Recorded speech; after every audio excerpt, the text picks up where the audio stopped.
Аз много съм пристрастена към високия адреналин и това е нещо, което много ми е помагало през времето, защото всъщност издържам на стрес. Ти просто много голяма част от теб и от решенията ти не си тия е това, което се е случвало с предците ти. С майка ми беше невероятен човек. Тя просто взимаше учителската си заплата, взимаше билети за всичко възможно, което се гледа в София. За оперети, за балет, за... Гладен човек за култура. Да. А виж ли там отзад? Аз казвам, да, тя е много красива и толкова хубаво танцува, защото бях и гимнастичка по едно време, художествена и тя, да, ето това сме аз и ти, виждаш ли, тя го прави с чувство. Трябва да се обграждаме с смислени неща, които искаме да направим за двама, за трима човека, да научим едно дете, две деца, едно писмо, което получавам от тинейджърка, която казва, ти ми промени живота, да. Аз реших да направя така и така и така.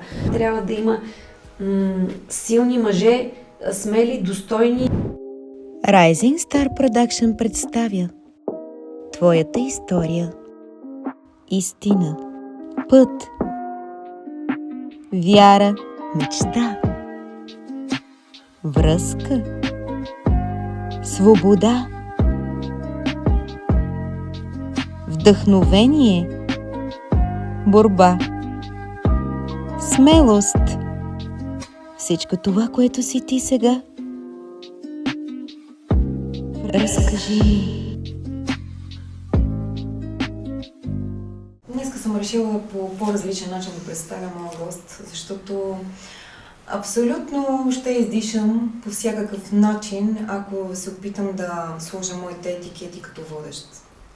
И ровейки се дълго време, тъй като се опитах да си напиша домашното, разбира се, и не знам докъде съм успяла и докъде не, но аз ще пиша моя гост с едно стихотворение, или поне част от него. Ако на куп пред себе си заложиш спечеленото, смело хвърлиш зар, изгубиш и започнеш пак, и можеш да премълчиш за неуспеха стар. Ако заставиш мозък, нерви, длани, изхълбени да ти служат пак, и крачиш само с волята останал, която им повтаря, влезте в крак. Ако запълниш хищната минута с 60 секунди спринт, поне веднъж, светът е твой. Молбата ми е чута. И главно, сине мой, ще бъдеш мъж. Днес наш гост в Разкажи ми е известна българска актриса и продуцент, но това е само една малка част от нейната личност. Тя не спира да се бори за своите принципи. Включва се в много каузи, една от която е против домашното насилие. Какво е успяла да запази от своите корени? През какво е преминавала в годините на нейното израстване? Кое е онова, което предава като послание на своето дете? За миговете с майка й, за детството, за личните каузи, за адреналина, за природата, за пътя й, за историята, за истинските мъже. За нея, Яна Маринова.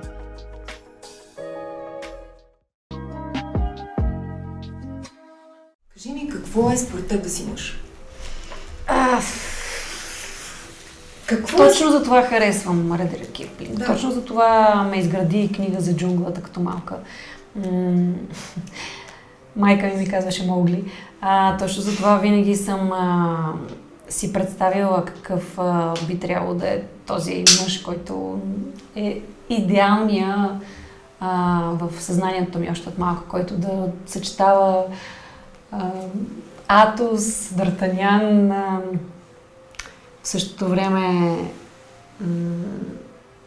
да бъде този, който ще защити Есмералда, този, който ще води държавата като Линкълн и този, който ще поведе целия български народ като Левски и този, който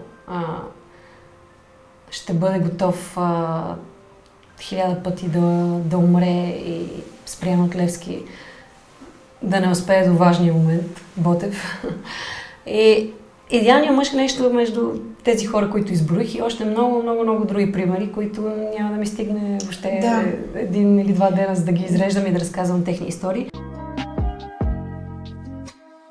Имаш ли, Яна, на 6 години такъв пример в живота си? Като представител мъж, като...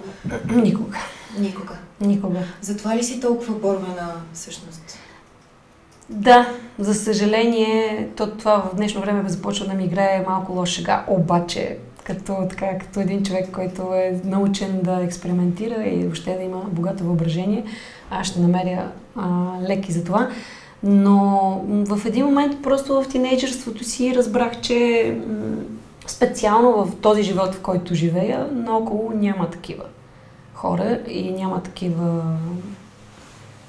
мъже и аз трябва да се превърна в такъв мъж. Това ли беше твоята причина да имаш някакъв бунт и да имаш, съдейки по историята ти, която е в филма Ви? Игра на доверие, той е само в миналото, историята на майка ми и мен, като има малка доза художествена измислица, свързана с смъртта на майка ми, а в днешно време Игра на доверие е съвсем измислена история. Това е много важно да се знае, нали, да не помислят хората, че целият е автобиографичен. Има някаква аквариалност, която и аз все още се обърквам. Ето, да, но... С това е свързано, да, точно така. Имало ли някакъв бунт, като те връщамте в тези години, когато не си успяла, много е важно за нас хората да намерим нашите архетипи. Аз като човек, който съм израснала без баща, ми е било много трудно също да намеря моделът на поведение и точно това, което търся. В истинската дума мъж, като жена го споделям. Къде беше твой бунт? Какво се изразяваше? Как минаваха на Яна Маринова тинейджърските години? Сега се сетих, като кажа архетипи, как можах да забравя? 4 пъти прат дядо ми. Алекси Рилец, това е български архитектон, който е изградил Рилски манастир в сегашния му вид. Той е архитект на Магерницата. Ето той, примерно, ми е такъв тип пример също, защото нещата, които е направил абсолютния отказ да погребе българската църква, българския храм, българската вяра, българското съзнание. Защото целият род са повече учители. Когато нямаш такъв архетип жив в живота си, ти го намираш в легендите, в рода си, в книгите, в това, където можеш да го откриеш. А пък, за да отговоря на въпроса ти как разбрах за родословното си дърво, дядо ми, който е пак бащата на майка ми по майчина линия, бяхме в Рилския манастир, аз бях много малка и той казва: чакай сега да те науча, да ти покажа нещо. И купи една малка книжка, Алекси Рилец, отворя, разгъна последната страница, така беше направена, като голямо, и си видях родословното дърво и казва: ето, твоето име е тук. Ти си поколението, което е и моето поколение. Ние израснахме в поколението някъде помежду, в онези тъмни години. Когато всичко беше много тъмно и ние не можехме да се ориентираме от един режим към друг режим. И носим вината. Да, и чувстваме прехвърлена вина. Да. И някъде там, Яна, ти всъщност си успяла да съхраниш себе си благодарение на това, че си знаела за своят стабилитет чисто родово. Не знам дали е заради това, по-скоро е заради кръвта, заради ДНК-то. То явно, в смисъл,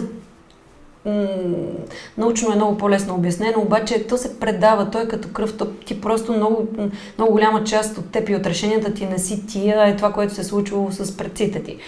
И всъщност огромната заслуга е на майка ми, която независимо, че се сблъсква с най-ужасните случки в живота на една млада жена, тя успява по някакъв начин да ми предаде знанията, силата, без да ми казва какво се случва с нея, за да не ме превърне в жертва, защото когато ти почнеш пред детето ти да си слаб и да показваш какво ти се случва, дори да е най-страшното. Тя скри всичко това от мен и успя да ми предаде само науката, знанията, книгите, успя да ме спре от това да ми се промива мозъка в училище. Казваше ми, виж, това са едни хора, които наистина учители, те са учители като мен, аз съм учител по български литература, но те са потиснати. Партията е казвала това или онова, или трето, или пето. Те имат деца, семейства, трябва да ги защитят. Дори учителката ти да знае нещо, тя няма да ти го каже. Не дей смисъл да приемаш всичко като чиста монета, че ти този роман, че ти това спираше ме от училище. Примерно нямахме пари, защото не я преследваха. Нали, тя така беше жертва на режима, на човек, който е с власт. И когато така се разви нейното заболяване, това всъщност мен ме накара да се справя. Първо беше като една омраза към нея, нали, защото ядях много шамари и с годините просто изведнъж осъзнах, че шамарите защо са? Защото ние нямаме пари и аз в един момент се научих да крада богатите роднини. В смисъл да ми е много противно това, че те крият шоколада, който е донесъл там богат роднина, или защото той следващия път, като дойде в България, да пие от чай с него. Вие тъпи ли сте това дете? И ти броят пържените картофи в чинията. И аз просто в един момент почнах да се научавам. Просто се приспособих като едно животинче в средата и почнах да крада, да си купувам, да лъжа, да си измислям, защото все пак и в училище много ми се подиграваха, нали, Телемайка и Яна, Луната. И аз трябваше да измисля някакви истории и все постоянно да съм в джаза, нещо, въобще те да са така, просто да успявам да ги омагьосвам или да спечеля някой сандвич, някой да ми купи или нещо. Четох в много твои интервюта, посветих се на това нещо, може би това беше някаква грешка, но пък усетих, когато аз съм те виждала някъде някога, когато си била на сцена и това било много разграничено от последния път, когато съм те виждала и аз те видях в гората, бях с една моя приятелка. Не те разпознах, разбира се. Беше сумрак, беше на Витоша и ти се разхождаш абсолютно сама в Делничен ден, нещо, което и аз страшно много обичам да правя. Да. След като реализирах в мисълта си, че ти си всъщност Яна Маринова, си казах, тази жена е много свързана с природата. Майка ти е научила да обичаш природата. Има ли някаква връзка между... Как? Разкажи ми за това. Да, дори това, примерно, когато нямаме пари, оставаме, нали, не може да се плащат сметки за ток, за нищо. И отиваме на Рила, тя ме спира от училище и ми връчва книгите. И примерно реката минава до двора, къщата вече я нямам отдавна, нямам пари, продаде се и така, но направи гьол. И там на Рила се казва, не знам дали напомня ли беше, че се баняме или ке се баняме, но от двете, но се баняме. И съм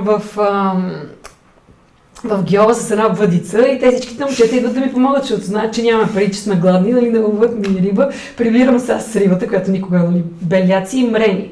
Така се наричат риби. Запозната съм много добре с... И майка ми прави риба на чорба и като я соли, като казва, много тая риба, от сладководна, много, много сладка. Тя като взела на баба ми пудрата захар от лятото, където ръси получи. И като руси с пудра захар рибената чорба. Така, още взето изкарвахме си много добре. С майка ми беше невероятен човек. Тя просто взимаше учителската си заплата, взимаше билети за всичко възможно, което се гледа в София. За оперети, за балет, за... Гладен човек за култура. Да, учеше ме, нали, как се ходи на театър, нали, че се обличаш като дама. Аз нямах какво да ям, крадях богатите роднини, обаче ходех на театър, на опера, на балет, знаех какво е арабеск, знаех какво е класически балет, знаех какво означава тази балерината, дето ще направи 17 пируета, няма да отклони поглед от целта и тя няма да пусне кокала, тя ще е невероятната прима, тя винаги ще е на върха. А виж ли там отзад? Аз казвам, да, тя е много красива и толкова хубаво танцува, защото бях и гимнастичка по едно време, художествена и тя, да, ето това сме аз и ти, виждаш ли, тя го прави с чувство. Това е разликата от амбицията и на всяка цена. И казва, тези хора никога не пробиват и затова искам да се научиш ти по някакъв начин да ги съчетаваш. Така че тя беше много необикновен човек, просто заради болестта си изпадаше в тези кризи, постоянни, нали, опити за самоубийства и всичко и всъщност аз трябваше да я спасяваме с баба ми постоянно. Така че аз просто съм много, както говорихте нали, за зависимостите, аз много съм пристрастена към високия адреналин и това е нещо, което много ми е помагало през времето, защото всъщност издържам на стрес и всъщност много се втвърдявам, когато е трудно и когато е най-страшно и всички почват да треперят и да се гънат. Всъщност аз тогава изведнъж се чувствам в свои води и почвам така да стъпвам. И проблема ми е като е нормално. Ясно, разбирам. Когато е гладко и глупаво. Като е гладко, не ми е глупаво. Просто... Прекалено спокойно. Не, че е спокойно. Проблема е, че не мога да се оправям с плужици. Не знам как. Някакси много се оправят. Има преди, когато трябва геройството, аз съм там да подкрепя героя или да свърша нещо аз, или да чета, или да пишем и да сме пичове. Да, сме пичове, това е много важно. Точно. Обаче като дойдат тия разните неща, аз съм като някакво, като амеба. Просто само свивам ушите, сгъваме така и се чудя. И само удари шамари отляво отдясно и аз се чудя какво става и казвам, добре бе, това нормално. Поминът на Яна Маринова е висок коефициент на адреналин. Много тъпо нещо, защото това те разболява. Обстоятелства. Ето в момента тук няма абсолютно никакъв сценарий, ти дойде абсолютно на доверие, за което страшно много ти благодаря. И пак си адреналин и за мен също по същия начин съм и аз. Да.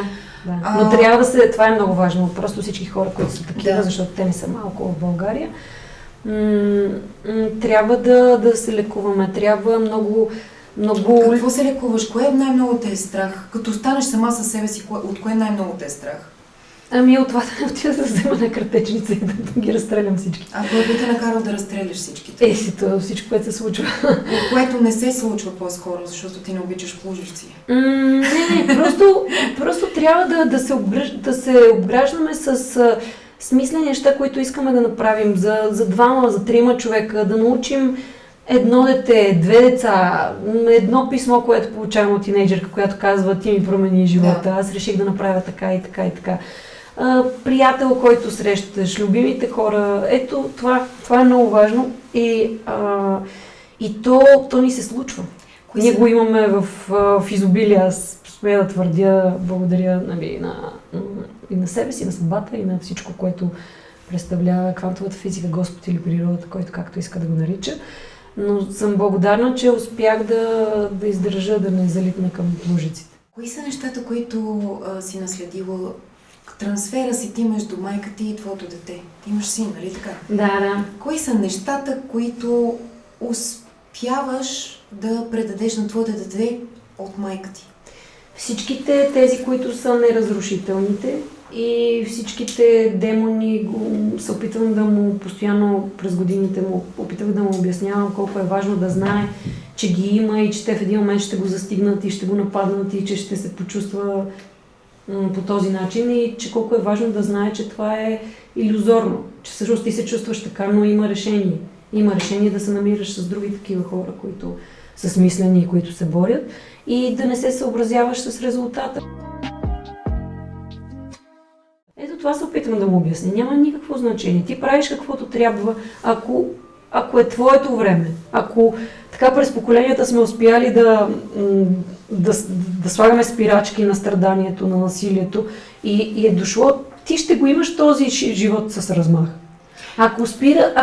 Ако ще се спре размаха при тебе до някъде, не се притеснявай, ще го дадеш на някой друг. И това е най-важното, тази приемственост, да се потисне амбицията, задължително ти да успееш да го направиш. И аз за себе си просто си изключих сделка, казах, ако има нещо какво да се плаща, свързано с насилието, типичното власт, имаш човек-жена, да спре до мен, защото го има при майка ми, има го при баба ми, има го така в рода. И то от някои от мъжете, които са много качествени, са направили много хубави други неща. То просто е нормално, защото е патриархат. Нормално. Все пак преди колко години жените са ги горили на клада за това, че събират билки. Така че той е в гените. В смисъл, ние не може да ги мразим мъжете или аз съседно си мразя мъжа ми, че той е мъж точно от старото поколение от скул. Трябва да има силни мъже, смели, достойни и такива, които просто не се поддават на тази арогантност, агресия, упростачаване. ниско ниво, в което бай Ганьо е започнал да владее. Е са лордове в тълпата.